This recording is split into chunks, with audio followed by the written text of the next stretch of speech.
Forum Purnawirawan Prajurit TNI menilai bahwa pemerintahan Bapak Presiden Prabowo Subianto adalah pemerintahan yang gagal setelah Bapak Presiden Prabowo Subianto begitu lambannya dalam menangani persoalan korban bencana alam yang terjadi di Sumatera hari ini. Salve, Assalamualaikum warahmatullahi wabarakatuh. Salam Om Swastiastu, Namo Buddhaya. Salam kebajikan dan salam sejahtera untuk kita semua. Pemirsa sekalian, Forum Purnawirawan Prajurit TNI akhirnya buka suara menilai bahwa kinerja dari Bapak Presiden Prabowo Subianto dan Gibran Rakabuming Raka benar-benar bobrok, benar-benar gagal ketika pemerintah tidak mampu untuk merespon secepat mungkin perihal bencana alam yang terjadi di Sumatera hari ini. Sudah mau mendekati sebulan, tetapi tampaknya tidak ada kemajuan yang signifikan dalam proses penyelesaian berbagai macam persoalan yang menimpa para korban bencana alam ini. Apakah ini pertanda bahwa Prabowo Subianto memang layak kita juluki sebagai presiden omon-omon?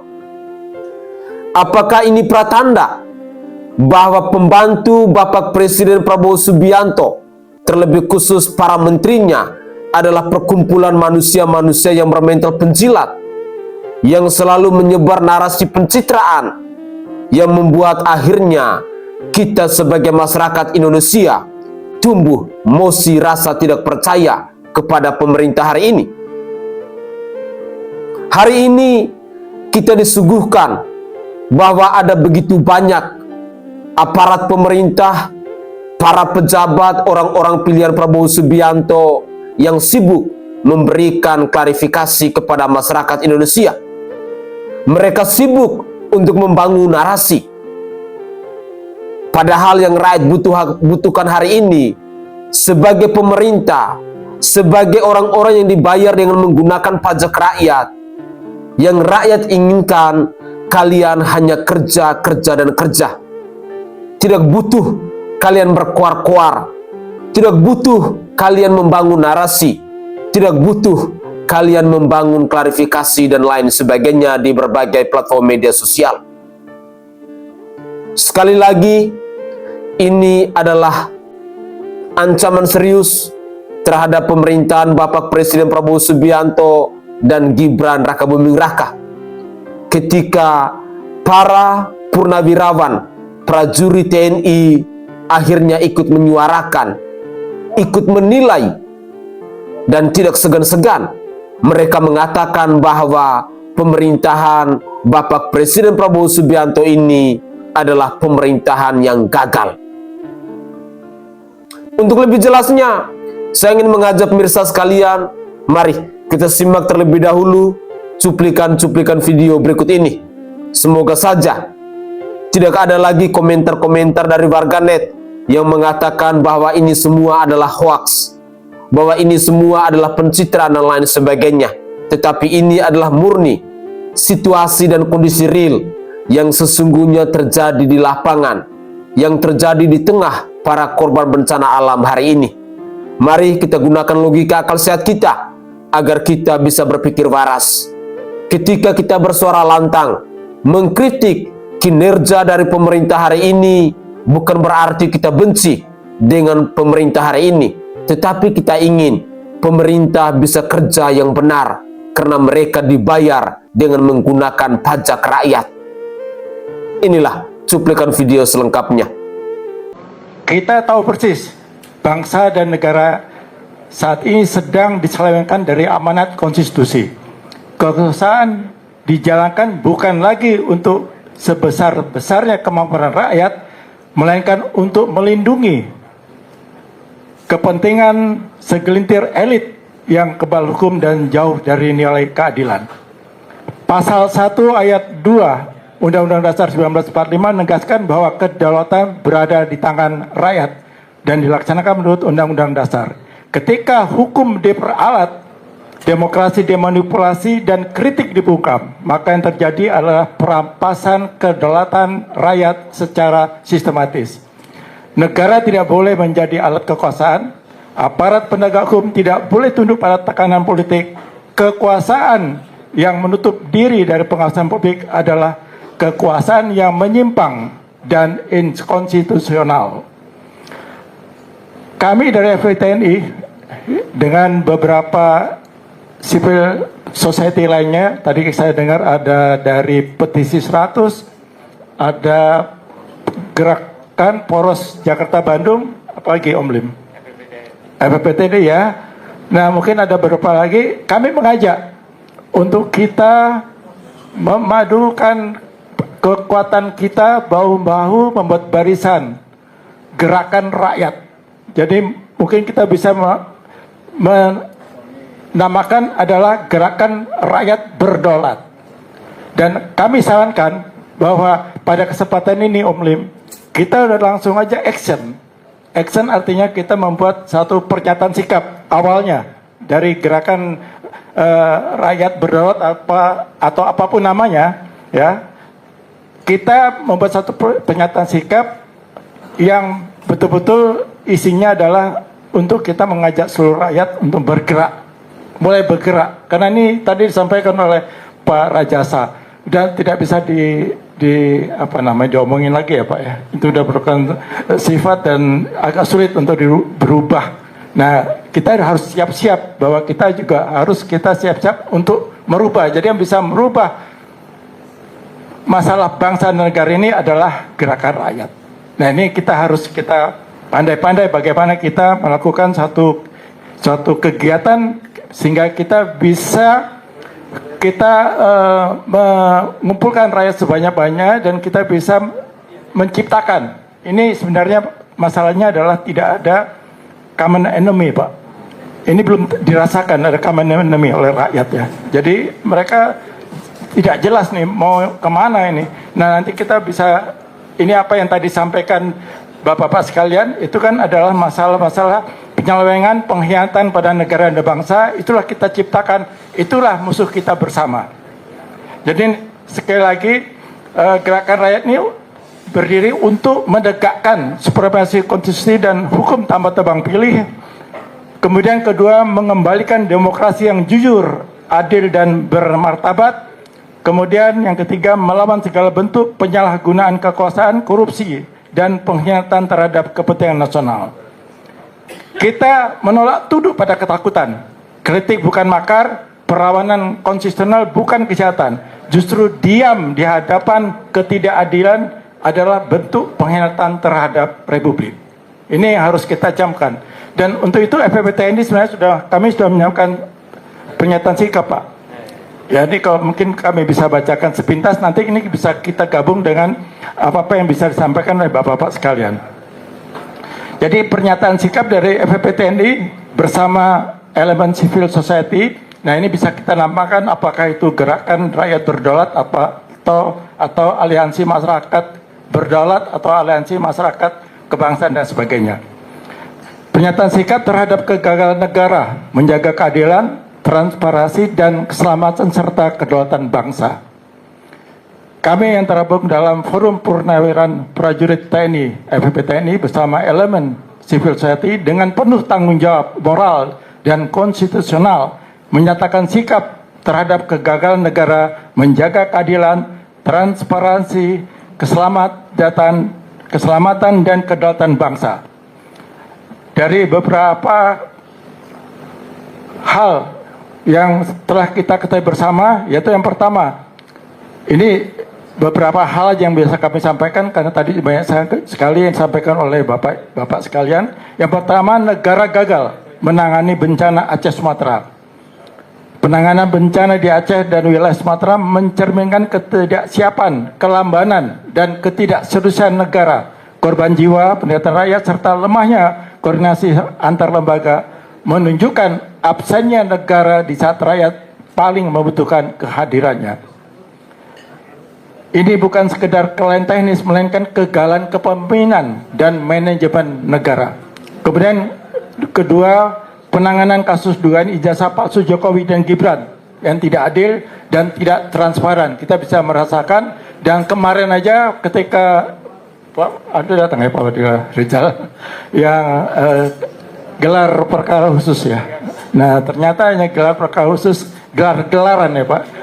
Itu bukan transparansi, itu transparansi semu itu. Kemudian ketiga, pemberantasan korupsi dilakukan tebang pilih. Nanti ada penjelasannya. Keempat, ada masalah PIK 2, ada masalah Rempang, ada masalah WUS, ada masalah Perkap 10, ada masalah penggundulan hutan. Kemudian juga ada masalah bandara di kawasan industri PT IMIP, negara tidak berdaulat, terlihat sama sekali. Dan pola sistemik namanya negara adalah seluruh kasus di atas bukan peristiwa terpisah, melainkan pola sistemik. Jadi memang apa namanya tuh, dia punya aktornya tunggal ada ini sebenarnya. Bahwa kekuasaan yang kebal hukum, aparat yang kehilangan independensi, demokrasi yang dibajak oleh dinasti politik, dan negara yang semakin jauh dari keadilan dan kebenaran. Oleh itulah pernyataan tegas kami, atas dasar keadilan, konstitusi dan keselamatan bangsa, kami nyatakan satu, menuntut pengadilan terhadap Joko Widodo atas seluruh kebijakan, tindakan, dan dugaan pelanggaran hukum yang merusak sendi-sendi demokrasi dan negara hukum. Ini agak lebih halus ya Pak Sabri. Kalau di Bandung tangkap dan adili Jokowi ya. Ini sama sebenarnya. Kemudian yang kedua, menuntut pemajulan Gibran Raka Buming Raka dari jabatan wakil presiden karena proses politik yang cacat moral, syarat kepentingan, dan menciderai konstitusi. Kemudian mendesak reformasi total penegakan hukum dan pemulihan kedaulatan negara dari cengkraman oligarki. Nanti bisa kita tambahkan hal-hal apa yang kita tuntut kepada Presiden. Pernyataan ini bukan seruan kebencian, melainkan seruan penyelamatan bangsa. Diam berarti berkhianat, membiarkan ketidakadilan berarti ikut melanggengkannya. Demi keadilan, demi konstitusi, demi masa depan Republik Indonesia. Jakarta 17 Desember 2025. Nah, ini apa nanti sebutin, apakah ini gerakan rakyat berdaulat apapun, tapi dari FPP TNI sudah membuat satu konsep untuk pernyataan sikap. Dan selain pernyataan sikap, yang harus kita laksanakan adalah berkirim surat ke Presiden, ke Ketua DPR, dan Ketua MK. Ini saran saya Pak. Jadi dari kelanjutan pertemuan ini, kita ada action yang harus kita lakukan. Demikian dari saya, terima kasih. Pak Presiden kita ini kabur saat dikritik warga depan mukanya langsung. Jadi ceritanya gini, dalam kunjungan kerja Prabowo di Sumatera, ada seorang bapak-bapak tiba-tiba nyamperin Pak Prabowo, dikira mau salaman, bukan untuk minta foto bareng atau sekedar menyapa. Ternyata bapak ini langsung menyampaikan kritik di depan Presiden. Bapak ini justru menyampaikan keluhan secara langsung. Dia bilang kayak gini,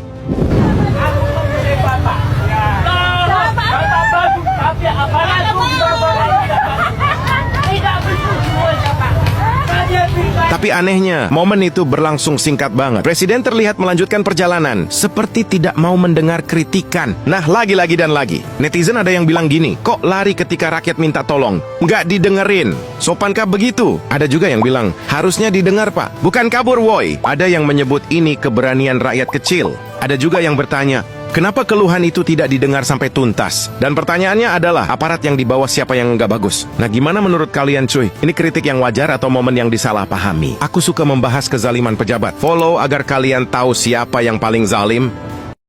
Woi Pak Prabowo, tengok nih. Nggak bisa lewat loh orang, aku pun nggak bisa pulang. Kayak mana ini? Kapan lah Bapak bantu sini Pak? Bapak kemarin sampai sini nggak? Pertanyaanku. Kayak mana ini?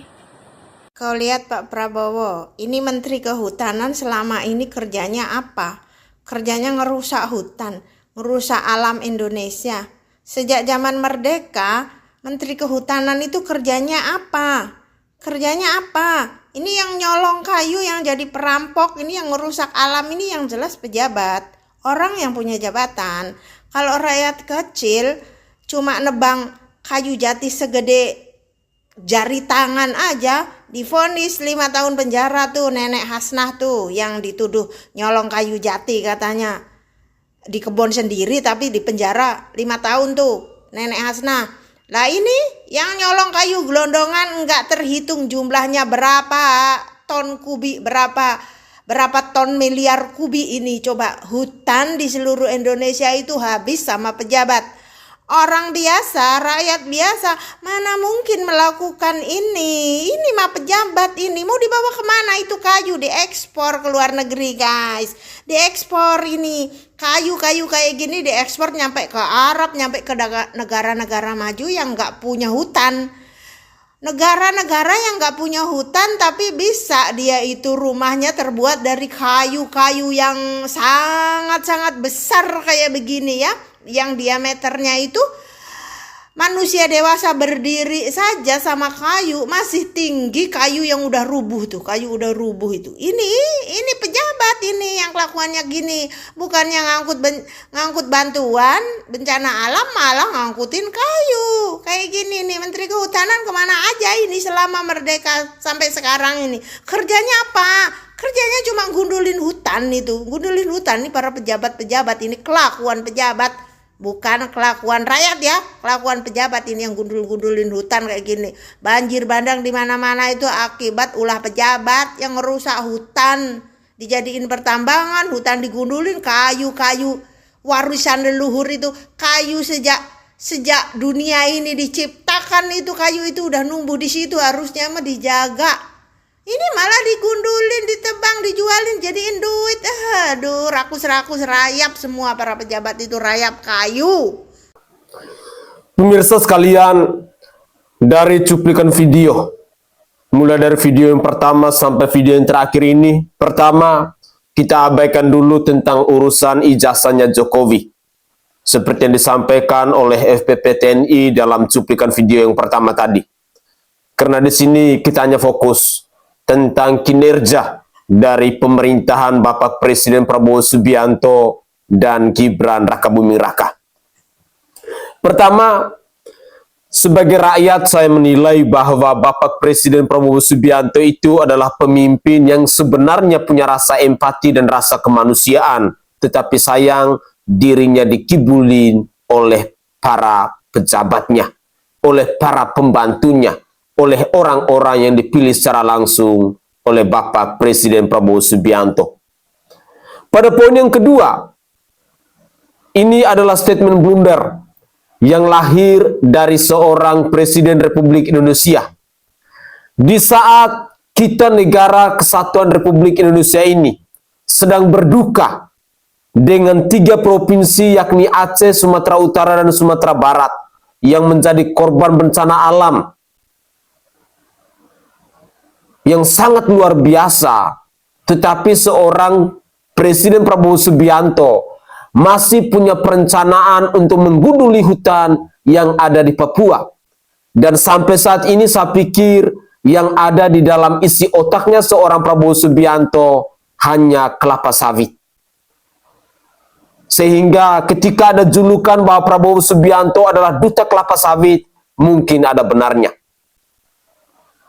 Jujur, saya berharap bahwa seorang Presiden Prabowo Subianto harus bisa belajar dengan berbagai macam peristiwa, dengan berbagai macam bencana, dengan berbagai macam musibah yang terjadi di negara Indonesia hari ini.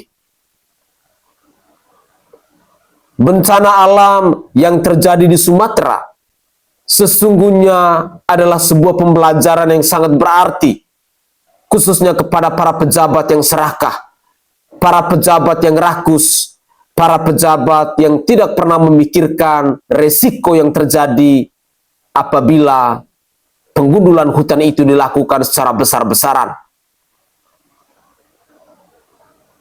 Gelondongan kayu yang sangat luar biasa yang terjadi dalam peristiwa banjir bandang pada tanggal 26 November 2025 kemarin, tentu itu adalah gelondongan kayu yang murni hasil keserakahan manusia.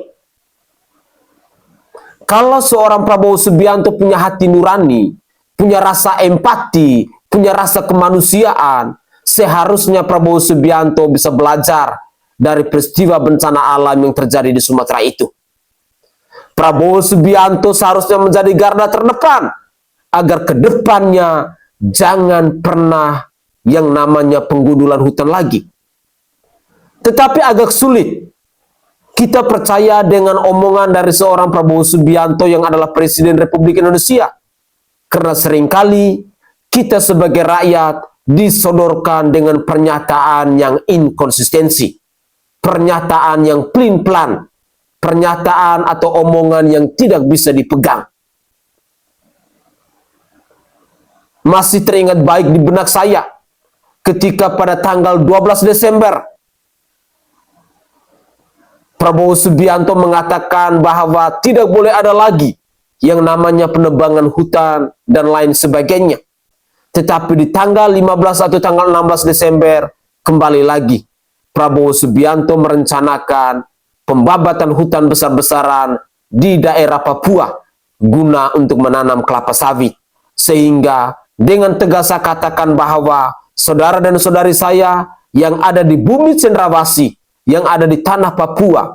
Selama ini saya bukan orang Papua yang seringkali mendengar semboyan bahwa Papua bukan tanah kosong, maka kali ini kalian harus menjadi garda terdepan untuk melawan kebijakan-kebijakan yang zolim, kebijakan-kebijakan yang serakah yang datang dari pemerintah hari ini. Ketika dalam cuplikan video tadi kita disuguhkan dengan berbagai macam fakta, dengan berbagai macam realita yang terjadi di hari ini, di mana realita ini bertolak belakang dengan berbagai macam narasi, dengan berbagai macam argumentasi yang datang dari para pejabat publik hari ini. Sesungguhnya ini adalah gambaran yang jelas, sebuah bukti yang tak terbantahkan bahwa pemerintahan Bapak Presiden Prabowo Subianto mungkin ada benarnya adalah pemerintahan yang gagal. Prabowo Subianto telah memilih para penjilat untuk menjadi pembantunya. Prabowo Subianto telah memberikan kepercayaan kepada orang-orang yang salah, kepada manusia-manusia yang tidak berkompeten, tetapi mereka sama sekali tidak punya hati nurani, mereka sama sekali tidak punya perasaan, mereka sama sekali tidak punya pemikiran untuk berpihak kepada rakyat. Yang mereka pikirkan hanya untuk kesejahteraan diri mereka sendiri dan juga kesejahteraan dari kelompok golongan mereka ataupun dari partai politiknya mereka. Saya berharap bahwa kita sebagai rakyat, mari kita bersuara lantang, mengkritik berbagai macam keputusan dan kebijakan ataupun ide-ide konyol yang datang dari pemerintah hari ini. Karena terkadang statement-statement yang datang dari pemerintah hari ini lebih banyak blundernya ketika kita mencoba untuk berpikir dengan menggunakan logika akal sehat kita. Dan yang lebih konyol, ada beberapa influencer-influencer yang menjadi penjilat hari ini, yang mencoba untuk membela segala keputusan dan kebijakan pemerintah.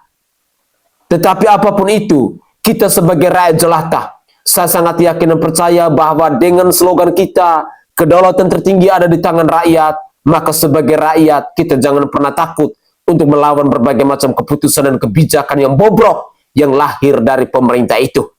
Kalau bukan kita, siapa lagi? Kalau tidak sekarang, maka hancurlah bangsa kita nanti. Berikut ini, saya masih suguhkan beberapa cuplikan video ke hadapan pemirsa yang menerangkan bahwa banyak sekali pejabat-pejabat yang dipercayakan oleh Bapak Presiden Prabowo Subianto yang bermental penjilat dan pengecut.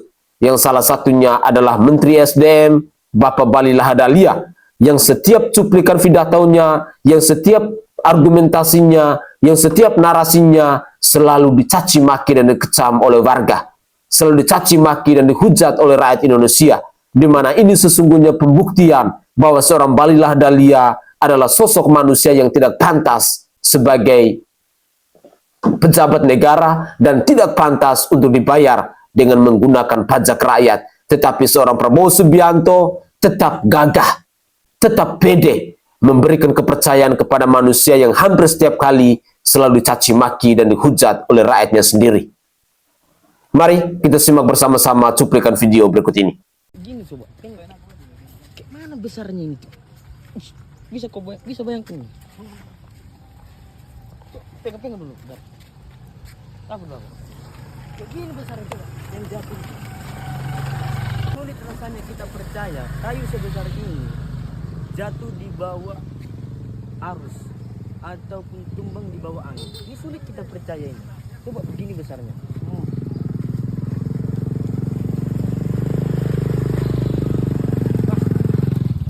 Sinting ini negara ini. Kami sampaikan kepada teman-teman, untuk Sumatera, kalau Sumut sama Sumbar, itu relatif 1 minggu pasca bencana itu berlahan-lahan beransur-ansur kita selesaikan. Namun yang untuk Aceh, kami harus sampaikan secara data terkini bahwa Banda Aceh semalam alhamdulillah puji Tuhan sudah normal sesuai dengan apa yang sebelum terjadi bencana. Begitu Pak Edwin ya? 120 megawatt di Banda Aceh semuanya sudah nyala. Nah, di Banda Aceh, di Aceh ada 4 kabupaten yang masih nyalanya di bawah 50%. Kabupaten apa itu? Aceh Tamiang, Benar Meriah, Gayo, sama Aceh Tengah. Ini terjadi Bapak Ibu semua karena bukan karena mesin listriknya yang bukan karena power plant-nya yang tidak bisa tersuplai, tetapi terjadi karena infrastruktur kita yang belum terselesaikan di lapangan untuk tegangan rendah. Ada sebagian jalan yang baru selesai, ada sebagian daerah yang masih banjir. Jadi andaikan pun kalau itu dihidupkan, itu akan berdampak pada keselamatan saudara-saudara kita yang ada di sana. Tapi secara umum untuk Aceh normal tinggal 4 kabupaten tadi. Itu masih pemadaman bergilir. Ya, begitu. Pak Edwin. Ya, infrastrukturnya yang belum siap. Iya, pemadaman bergilir itu diakibatkan karena infrastruktur kan. Infrastruktur jalan, kemudian tower-tower kita yang belum bisa dibangun, ada yang sudah dibangun jatuh lagi. Karena pas air terbawa. Ini yang kami jujur sekali lagi berusaha semaksimal mungkin dari tim PLN, dari tim SDM, TNI Polri, masyarakat semua kita berusaha untuk bekerja sama, bergandengan tangan, berkolaborasi. 93% menurut pemerintah lampu sudah menyala di kota Tamiang. Seperti yang kita lihat sangat menyala Tamiangku. Oke, pemerintah nggak mungkin bohong, nggak mungkin. Saya cinta pemerintah, saya cinta kota Tamiang sangat terang, mirip Pyongyang di Cina, kan masih terang banget. Ya. Kat, terima kasih teman-teman. Nggak mungkin pemerintah bohong, tidak mungkin. Oh kan terang banget, 93% bulan kali itu. Oke guys, itu adalah cuplikan-cuplikan video yang bisa saya suguhkan ke hadapan pemirsa dalam konten saya kali ini. Masih percayakah kalian dengan omongan dari si Balul ini? Sekali lagi, apakah ada rakyat Indonesia yang sampai hari ini masih percaya dengan setiap narasi, dengan setiap kata-kata yang keluar dari mulutnya si Balul ini? Saya tidak mengerti kenapa seorang Prabowo Subianto, Presiden Republik Indonesia, masih bertahan dengan manusia-manusia pengecut dan penjilat seperti ini. Seolah-olah bahwa di negara kesatuan Republik Indonesia ini kekalahan orang pintar. Tidak ada orang-orang yang berlian. Tidak ada putra-putri Indonesia yang kualitasnya jauh lebih baik dari seorang Balil Lahadalia ini. Tetapi sesungguhnya inilah kesalahan fatal yang dilakukan oleh seorang Presiden Prabowo Subianto ketika memberikan kepercayaan kepada seseorang bukan berdasarkan keahliannya, bukan berdasarkan kompetensinya, bukan berdasarkan dari kecerdasannya, tetapi hanya usaha balas jasa. Tidak heran bila pada akhirnya para pembantunya menjadi manusia-manusia penjilat, manusia-manusia pengecut, manusia-manusia pecundang yang kapan saja bisa mereka kibulin dan bohongin Bapak Presiden Prabowo Subianto ini. Setiap laporan mereka kepada Bapak Presiden Prabowo Subianto ABS alias asal Bapak senang. Dan seorang Prabowo Subianto hanya angguk-angguk, percaya dia. Sadar ataupun tidak sadar, hari ini sesungguhnya apa yang dilakukan oleh pemerintah sudah mulai tumbuh yang namanya mosi rasa tidak percaya. Beberapa hari kemarin ramai di media sosial, warganet mengecam Seskap Teddy Indra Wijaya. Bahkan seorang Seskap Teddy dijuluki sebagai ibu negara. Warganet pun mengatakan bahwa percuma kau ngomong sampai mulut berbusa. Rakyat tidak akan percaya. Rakyat tidak akan dengar. Dan sebagai pejabat pemerintah hari ini, kalian semestinya sadar bahwa kalian itu dibayar dengan menggunakan pajak rakyat. Uang dari rakyat Indonesia. Uang pajak dari para korban bencana alam itu. Tahu diri dan tahu malu. Semoga saja komentar-komentar yang datang dari warganet, video-video yang berseliweran di media sosial, tentang cerita-cerita nyata, tentang kisah-kisah real yang terjadi hari ini di tengah para korban bencana alam itu, bisa mengetuk pintu hati dari para pejabat kita yang benar-benar munafik, yang benar-benar otak mafia, yang kinerjanya sangat-sangat bobrok ini. Saya Sainai dari Provinsi Nusa Tenggara Timur. Saatnya kita yang rakyat jelata harus berani untuk bersuara. Salam hormat, salam NKRI, dan salam Pancasila untuk kita semua.